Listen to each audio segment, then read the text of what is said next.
The Constitution has asked us, in the first instance, to judge the constitutionality of a bill. We can't pronounce on the constitutionality, but we have a responsibility to pass what is constitutional. Not all of us are lawyers. In fact, not all of us should be lawyers. We should be from every walk of life. And from every walk of life, we must bring our collective wisdom and common sense to say, is this constitutional or not? What are we doing in this house? What we did in the other house and what we are doing in this house is abdicate our primary responsibility in favor of another of the three entities and organs of the Constitution. What we are doing, you are pushing the issue to the lap of the judges. You think it will stop here? It will not stop here.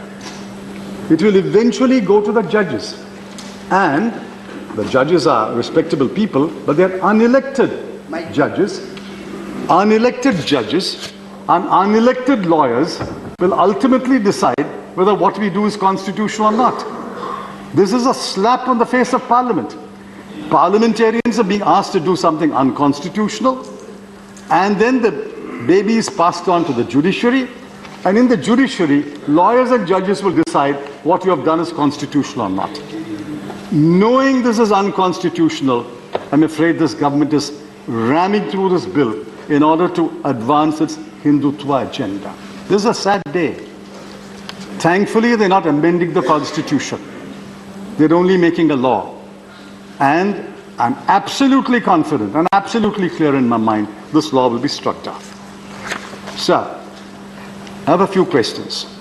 And I want to know who in the government found answers to these questions. If the Law Department has advised answers to these questions, please ask the Honorable Home Minister to lay the opinion of the Law Ministry on the table of the House. If it is the Home Ministry itself, in its wisdom, found the answers to the question, let us see the final note placed by the Secretary before the Home Minister. If it is the Attorney General who has been consulted, the Constitution has a provision to invite the Attorney General. Please call the Attorney General to this House. We'll ask him these questions. But somebody has to take responsibility for the answers to these questions. These questions are well known. Let me read it very rapidly. 1. How do you group three countries, Afghanistan, Pakistan, and Bangladesh, and leave out the other neighbors? 2.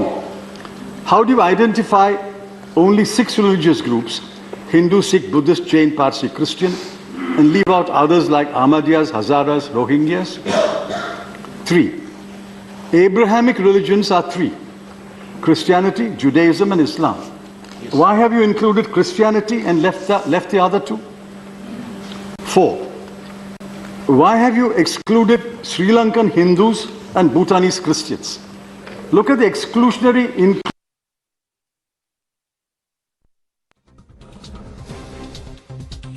Hindus are included. Bhutan is excluded, Christians are included. When you hyphenate the effectives, Sri Lankan Hindus are excluded, Bhutanese Christians are excluded. This exclusionary, inclusionary hyphenation is beyond common sense and logic. 5. Why only religious persecution? Are people not persecuted for political reasons? Linguistic? Are people not persecuted on linguistic grounds?